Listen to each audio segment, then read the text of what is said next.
A bill was discussed today in Augusta surrounding decreasing the stigma for parents looking for support. The legislation calls for funding toward BeThereForMe.org, a website catered toward parents and caregivers in the state. The program was created in 2023, where lawmakers, community partners, and parents work together to help normalize some of the challenges with parenting, like health care, housing, food, and more. The bill asks for $100,000 for each for 2 years.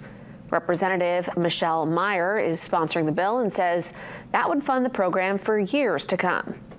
Notably, the website is intentionally streamlined, so it's not overwhelming for parents to navigate, and highlights places where parents can talk to someone to support them in navigating possible supports. Being a parent is hard. And while every family is unique, being a parent is universally challenging. It doesn't come with instructions, and too many families are left navigating the experience of parenting alone without social support or connection to resources to help them along the way.